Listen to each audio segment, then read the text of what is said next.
It is your Classic Metal Show right here on theclassicmetalshow.com. That is Overkill, Endless War. And it is me, Chris Aiken, and me, Chris Aiken. No Neely tonight. So as you probably figured out listening to the opening of the show, no hairband Saturday. It's a fucking rule tonight. You people, May-Kay in the chat room that wants to hear Dokken, you might as well check out now. Because there's not going to be any hair bands tonight. We might go with some rock bands. We might go with some rap. I don't even know. I know you're a big fan of rap, right, Joe? Oh, I love it. Love it. I'm sure you don't. Anyway, it's me, Chris Aiken, and it is for the first time in studio, the second time on the show, it is the mighty photographer of the stars himself. It is Mr. Joe Kleon. Joe, how are you, man? Doing good. Thanks for having me, man. How you doing? Good, dude. Well, dude, this is exciting because for two reasons. One, probably least important to me, but probably most important to you. You were amazingly dissatisfied with your first appearance on the show. I don't know if I go that far. Amazingly dissatisfied. You couldn't wait to come in here and tell me, oh, yeah, that sucked. I just know tonight I'm probably going to say shit that's going to get myself in trouble. Oh, well, that happens on this show a lot. I know. That's the last thing I need. You're not going to get in that much trouble. I won't let you sell people out the way I do. No way. I'll just let you take the ball when it gets to the... Yeah, just blame me. Say, he said it. People won't know the difference.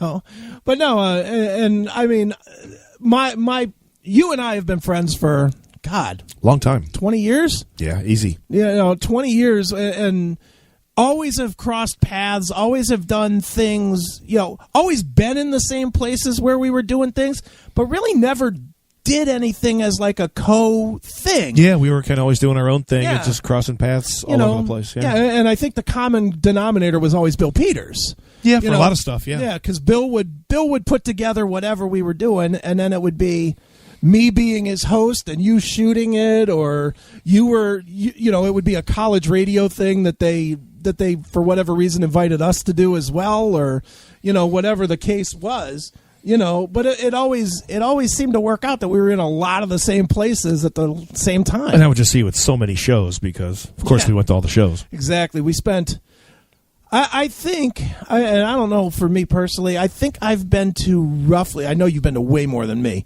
but I think I have been to about 1,500 shows at this point. I was trying to think about how many I think I've been to. I've photographed probably 600-700. Yeah. And I'm probably somewhere between 1,500 and 2,000, probably closer to 2,000. Yeah, I was gonna say, just on your photography alone, I know I'll be on Facebook and I'll be like, hey, Joe's out at, and it'll be some fucking bullshit show. Hey, Joe's out at One Tech Direction, 9. Right? Or Tech 9, 5 Seconds of Summer. Yeah, it's like, and Demi Lovato. Yeah, and in my mind, I'm like, okay, it's a gig. And then in the other thought is, what the fuck is he doing? Does he have his earplugs in? Oh yeah, for more than one reason. Tinnitus and the other. Yeah, especially. I really didn't like shooting those pop shows when I first started, but I like them now. I mean, I'm not into the music at all or anything, but from a visual standpoint, for me, those shows are a lot better than Gary Holt sweating his ass off with a light behind him, Yeah, well, that's it. And just for that reason only. And probably, correct me if I'm wrong on this, but I know for me, it's no secret, and I tell this all the time on the show, I listen to a lot of different stuff. I listen to a lot of 70s soft pop. And, so do I. I have a very wide variety of stuff. But I think I do it because I've done everything that there is to do with the metal stuff. I've seen every band I want. I know every band that I want. Anybody that I would have wanted to meet in the world of metal, I think I've accomplished. So yeah, I've done a lot of that too, and I'm just not completely thrilled with a lot of the new metal stuff. Well, the new stuff, we were talking about this off the air, and I was trying to think about it. I think for me, it really changed when Killswitch Engage had popularity. Because right when they had that moment, then everybody tried to duplicate it, and that's not that I don't like Killswitch. I like Killswitch. I do not love them, but everybody that came after it was like a second generation of that, which was less talented and less smart. And the first memory I have of them shooting them was when they haven't been around that long, and I didn't know a whole lot about them. And I'm in the pit, and the show starts, and the one guy was just running around with like a Batman cape on. Oh yeah, just Adam. like leaping around the stage. Right. I'm like, what the hell is this? I know. And then, did you see that guy won on The Price is Right? No, Adam did. Yeah, he went on The Price is Right. Did he have his cape on? No, he just had regular clothes on or whatever. But he's. How in the hell does this guy from Killswitch Engage end up on The Price is Right? And he actually won. He won like a car or something. Did he get to like the Showcase Showdown or whatever? Yeah, he was like the big winner. Oh, that's hilarious. So, and it was like a year ago, man. But it's so stupid. You would think those guys when they're off tour, they kind of don't want to be, in the mix. Yeah, but there he was. And some of those bands I like Mastodon and a few of those. There's a small percentage that are putting out good stuff, but yeah, a lot of the mainstream, what they call metal bands, even the metal bands that'll play House of Blues, the newer metal bands, it's just lacking of substance. Yeah, and I try to like the ones that I know are popular. Like the one I try to over and over and over again, and I can't get Opeth. I try really hard to understand why, I have the same Blackwater Park record that everybody else has. and I'll listen to it, and I'm like, where is it? Whatever it is that I should be hearing and liking. I like so much weird stuff that it's just subjective, man. Whatever you like, and what you don't, you don't. And a lot of that stuff I try and get into, and I just can't really figure it out, but a lot of people are resonating with it, so what can you say? Well, I think a lot of people love Bobby Blotzer. Yeah, no, nobody loves Bobby Blotzer. Oh, there's some that do. Who? The drunken trailer chick who's in the front row with her tits hanging out. Get out of here. Even they don't like Bobby Blotzer. Come on, dude. You know full well when the Bobby Blotzer experience disguised as Rat came to the Roxino experience. When that came to the Roxino, all those people in the front row thought they were going to be looking at Stephen Piercy and Juan and Warren. They did not think there was going to be a bunch of new guys and Bobby in the back with his dumb hat. Well, and who would even recognize him anyway? Yeah, well, that's it. I mean, they could literally put a name tag on somebody else that said Bobby, and they'd be I'm like, not a fan of those bands that have one original member or a cousin in the band. Like, I think Foghat played there, and I don't know if there was any original members. Maybe one, like the drummer or something. I don't know. I don't understand for the life of me. I get that Bobby has to make money. I get it. That's fine. And I get that those guys are, dicking him around as far as not wanting to go out and play and tour, and fair enough. But, dude, you can't call it Rat. Well, why can't these fucking guys, just for the sake of their retirement, why can't they just go do a tour and make a ton of money? Yeah. Well, but have it a separate tour bus, stay in a separate hotel, come on stage from separate sides of the stage, go on for 2 hours a night, and make your hundreds of thousands of dollars. Because they won't. It's ridiculous, but man. They can't. They're flush. There's Guns N' Roses that can do that.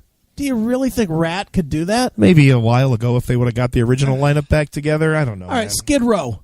If Sebastian came back to Skid Row today, the band at their peak, the biggest I ever saw them headline, and I'm a Skid Row fan, the biggest I ever saw them headline was Nautica. That's 5,000 people. So nowadays. So now it would be cut in half. They would go from Chuck's Steakhouse to the Grog Shop. Exactly. So there's no $100,000 a night paycheck. No, but way. But they could still they could do an original member tour, I bet you, and probably play House of Blues size clubs. Probably sell pretty good crowds, maybe 1,000 a night. What do you? I mean, you can go out and do 100 shows. You'd make some money. They make more than they're making now at Chuck's Steakhouse. Yeah. Well, last time they were here, they played the Agora. What's Sebastian making nowadays? As compared if there was but I was never much of a Skid Row fan. Yeah. I mean, I did. The one tour with Pantera was cool. But. Yeah, I saw that tour. Broke a girl's arm at that tour. You heard that story? Yeah. In my debaucherous days, sort of snapped a girl's arm. Akron U, right? Yeah, at Rhodes. Rhodes Arena, yeah. Yeah, just sort of. She got her arm on the barrier, and like she was trying to wedge her way in, and I was on the barrier, and she got her arm under me and came up and smacked me in the face. Like purposely? Yeah, like trying to get me to get out of the way. And she put her arm back down on the barrier. So I just dropped down on her arm and snapped her fucking arm right through her goddamn skin. Nice. And I was like, well, time to go. Yeah. Phew! Wow. Out the door on that one. What'd she do? Scream. Dangled. She tried to wave for help, but didn't work. She better use the other arm because that one was just fucking, that thing was hanging on for dear life. Oh, man. Yeah, that was a good show. Hell yeah, it was good what I saw of it. Yeah. I didn't get to see the whole thing. I saw more of it than you did. Yeah, you did. I was watching the band, not hurting people. Yeah, not getting slapped. I will say, not in my defense, but in my lack of defense, extremely drunk that night. As you could imagine, that I was that willing to just break one off on a chick. I was definitely extremely drunk that night, but it happens. It happens. But we are gonna have some fun tonight, dude. We're gonna play some tunes tonight. I've got a bunch of stuff to talk about.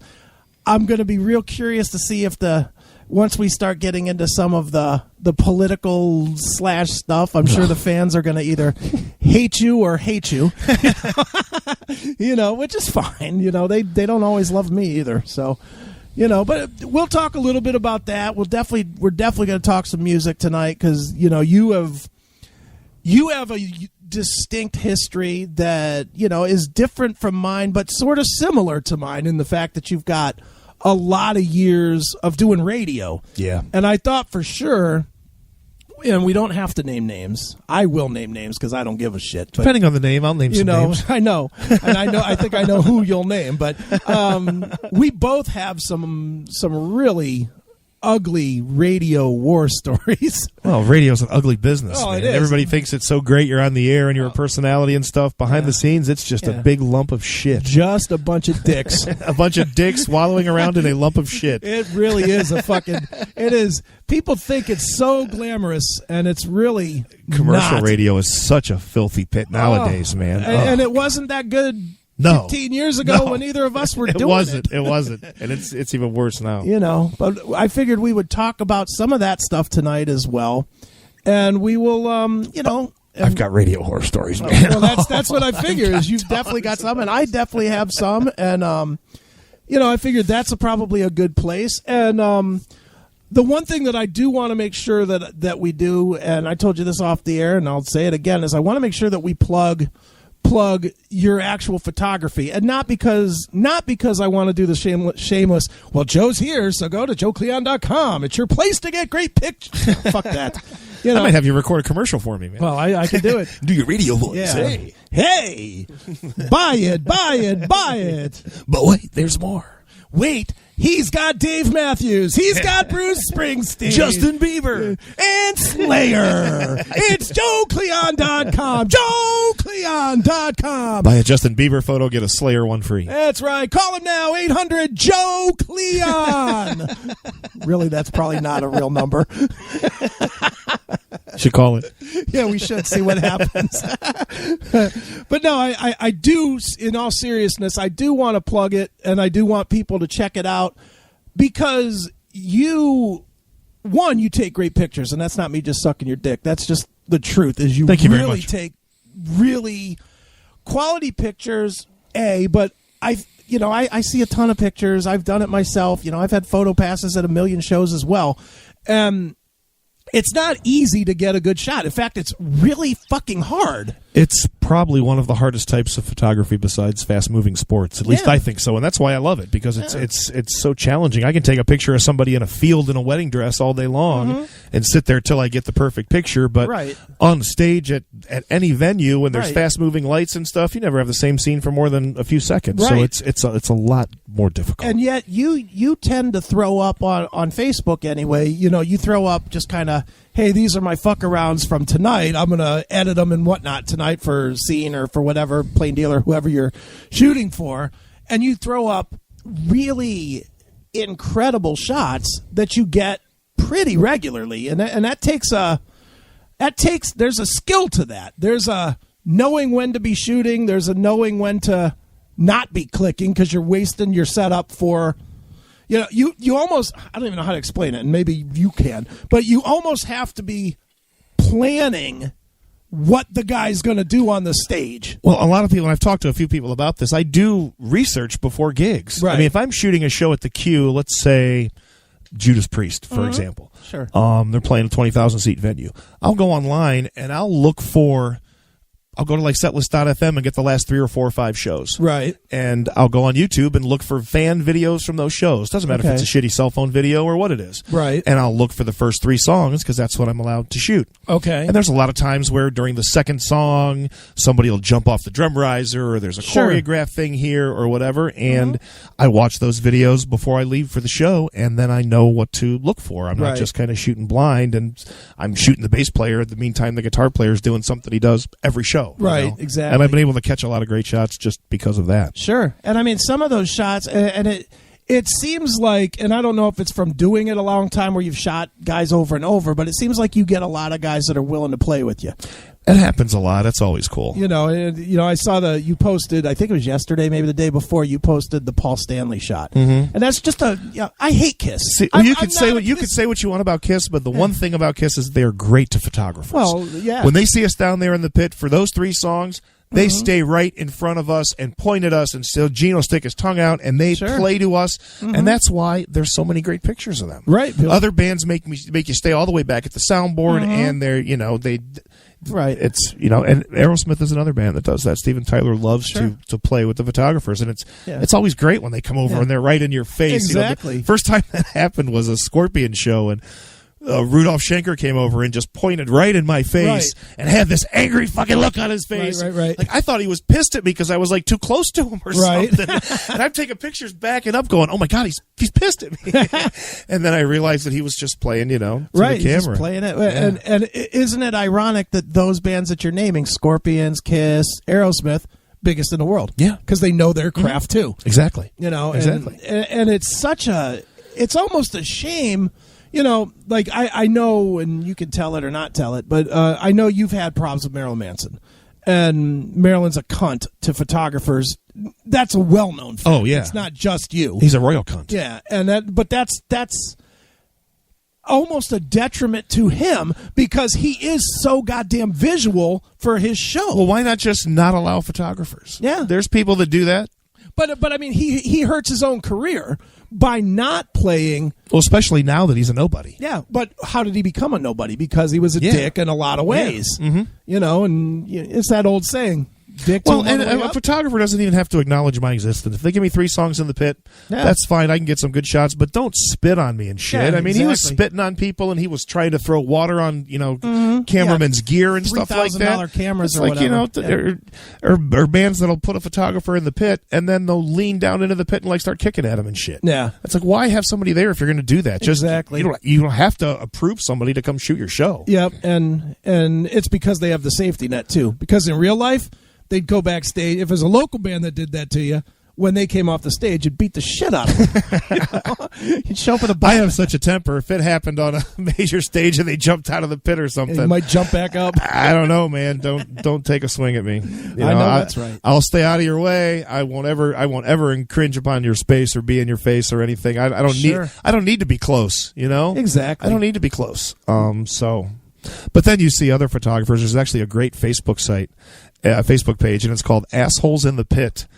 And it's just photographs of other photographers doing stupid stuff in the pit, like holding a selfie stick up so the camera's 2 inches away from the singer's face. Jesus Christ. Are you kidding me? It's a pretty funny Facebook site. Assholes in the Pit. There are a lot of... Dude, that has to make you nuts now, too, that these guys with a fucking iPhone get access like they're on the same plane I've as seen you. shows at Blossom. I mean, a 20,000 seat outdoor venue, and there's a photographer in the pit with a photo pass, and he's holding an iPhone. And what is he really a photographer for? What.blogspot.com? Mm-hmm. Exactly. Because he's not from the New York Times. And some publicists will approve a lot of people like that. If you just have some kind of a blog and they go to the page for 5 seconds, just long enough that it loads, they don't even look at anything. Sure. They'll approve you. Other ones will actually, if there's 5 or 6 press requests per show, they'll actually go and look at their stuff and decide if they're going to have them or not. But That's like anywhere else in life, man. There's always a percentage of assholes. Well, and we get that too. I know we had it's one of the more famous things that we've done back in 2008, 9, whatever it would have been. We initially got an interview where we got approved for Ace Frehley. And big deal. It's Ace Frehley, but to some people that is a big deal. I mean, he's still a big name, I guess. Sure. We got approved, and then the publicist heard a segment that we did goofing on Ace. No. Nobody has a sense of humor anymore. No, we were goofing on some demos that he did or whatever, and they were shitty, and so we were goofing on them, and so then we got our interview canceled, of course. I was livid. This was back before I calmed down a little bit. So we found the next week, this interview that was approved with Ace on Blog Talk Radio. And we were like, so we downloaded it and we literally just ripped it for an hour and a half. Well, and Ace had no idea any of that happened. No. And if Ace would have known and he would have listened to that clip, he would have said, hell yeah, I'll talk to those guys. It's just some crusty-ass publicist who needs things to do. Well, that's it. And it's just sad, though, that it's a state of the whole industry, at least in my eyes, and maybe you think different, but these guys at every level do not do their homework anymore. No one does. Yeah. 25 years ago, let's say, could me or you have gotten close to, fucking Journey? Absolutely not. You had to be major, 100,000 circulation, They built their bands, they worked their bands to make them seem important. Yeah. And there was that mystique about them. But that was on every level. Mm-hmm. Joe Bullshit Guy that fucking writes for the Bullshit Weekly, that's a throwaway in every city, would not have been getting a photo pass. Yeah. They'd have said, "Who's your photographer for the publication?" That's the guy that can come out. Mm-hmm. Who's your biggest writer? That's the guy that can cover the show.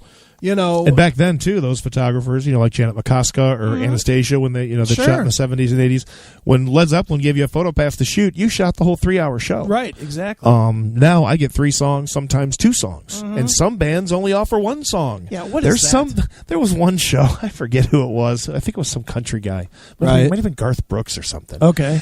And they wanted 30 seconds, the first 30 seconds of the first 3 songs. Why? So they're going to have somebody there with a stopwatch in the dark with the loud music that's going to try and stop everybody after 30 seconds and then wait till the next song. It was the most ridiculous thing I've ever seen. And meanwhile, you might be just getting ready to take that perfect shot, and he's like, hey, wait a minute, 32 seconds. And I've been turning down those shows more and more. I'm not going to go out there and waste my time for 30 seconds. Well, I could probably get a good shot maybe and sell it, but I'm not going out there for that. But 2 songs maybe for an Elton John or somebody like that. Otherwise, if it's not 3 songs or it's not going to be a somewhat adequate amount of time, I'm not going to do it. Right. And you've told, I don't know if you told me this in the interview that we did with you or if you just told me this one night when we were bullshitting, but did you not tell me that they don't even give you tickets anymore? No, not usually. What is that? A lot of the shows, the photographers meet in the security area. They take you down to the pit, like a place like Quicken Loans Arena or something like that. You shoot your 3 songs, they escort you back, and out the door and home you go. Do they not want you to? And I get it, because I know you have to take 10,000 photos that you shoot in 9 minutes and process them and whatnot. Mm-hmm. Yeah, and they usually have to be the magazine by the morning, but there's some shows I'd like to go to. Yeah. And I'm friends with people at Live Nation, and a couple times a year, if there's a show I want to go to or my daughter's in town and something that she likes, right, I can get tickets for shows. Sure, and I try not to abuse that and ask all the time and stuff, but no, the vast majority of shows, no tickets. Yeah, if it's a show that I like, I buy tickets for the show. Yeah, see, that just seems unreasonable, though. You're there working. That should be kind of the perk of, I own my little pinball museum. And if somebody comes out there and says, hey, I'm going to come out and fix machines for you today or whatever. They come out and they do some work for me. I'm not going to throw them out the museum when they're done. I'm going to say, hey, go fucking play if you want to. I mean, that's such a, and I guess I get it. I guess, if an auto mechanic fixes your car, you don't necessarily get to drive his car around. Yeah. I guess I get that, but and for shows like Blossom, if I want to roam around the lawn afterwards for a while, but a lot of times too, even if I have a ticket or there's a general admission area that I can stay, sure, I'd have to leave my camera gear with some security area or in an administration area, right? And I've got $5-6 grand in my camera bag, right? And I don't like leaving it anywhere, so most of the time I won't, just because I don't want to leave my stuff unattended. Like that. Not necessarily I don't trust those people, but I don't trust anybody, right? I don't blame you there. And I don't want that $6 grand worth of stuff out of my sight. Yeah, so that's true. Yeah, especially in today's world. Yeah, I'll fucking walk away quicker than anything. Well, I've seen security guards at venues that aren't necessarily the most diligent in the world. So or they might be the ones taking it. They get the most access. Yeah, that's true too. So yeah, I mean it's a kind of a weird thing, but for a lot of the shows, I don't want to stay anyway. Sure, I hear you. And if it's a show like Rush or someone who's my favorite band, I'm going to get good seats anyway and pay good money for it. Or someone like Fleetwood Mac that my wife likes, I'll just buy tickets. Well, you won't have to worry about Rush anymore. Yeah. They're going to play again. Come on. They'll do some, big charity shows or, multi-band festival type thing or go to Rio or something. Or, right, or a one-off. Although some of the interviews, and I've been a Rush guy my whole life, so I'm always ingesting Rush stuff. Mm-hmm. In recent interviews that Getty's doing, he's hinting more and more that him and Alex really, really want to do more studio work. So I imagine a few years down the road, Neil will get restless, man, and they'll do a studio album at least. Yeah, they'll probably play maybe 2-3 shows in the L.A., New York, and Chicago. I mean, what's wrong with not going out on top? Yeah, well, look. I mean, what's wrong with going out? How many bands are actually go out on top, or how many bands spend 10 more years than they should, basically sounding like crap? Yeah, I mean, while I'm not the biggest Rush fan in the world, they certainly didn't sell out anywhere ever. Yeah, and I mean, they have some albums that I think we all agree were not the best, but I could be fine if I never heard Power Windows again. But Power Windows is one of my favorites. Oh, stop it! Stop. No, not Power Windows. I'm saying the wrong one. Grace Under Pressure. See, that's a great one too. Oh, stop it! Vapor Trails and Snakes and Arrows are the two that I can't stand. I like every album up until Vapor Trails. Man, the I love one them all. where he's riding the fucking missile. Well, I didn't say the videos were the greatest. Yeah, but the song is terrible too. No, it's not. Yes, it is. It's a good hook in that song. Man. No, it's not. It was when they were trying to be an MTV band. They went through a lot of changes. Yeah, a lot of different phases and changes and stuff. Exactly.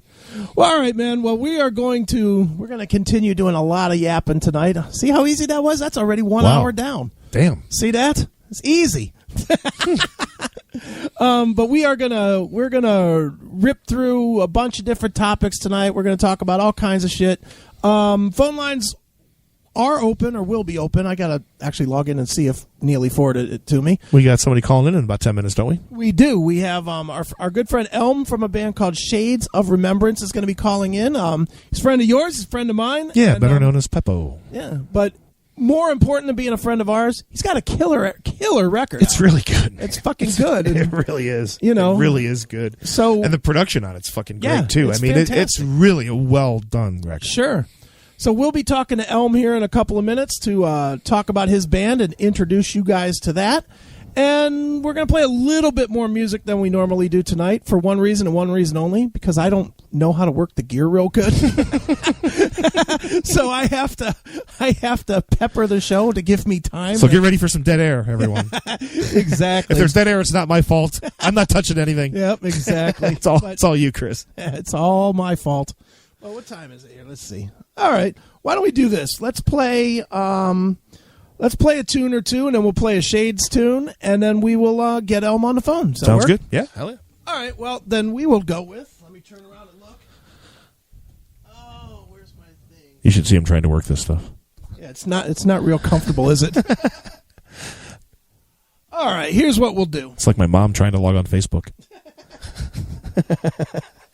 We're gonna. Oh, I got a bunch. How about some Slayer? We'll go with some Slayer. We will go with something from Hell Awaits. How about? I can't see it. Praise of Death. Sounds good to me. All right, well, check it out. It is Slayer right here on your Classic Metal Show.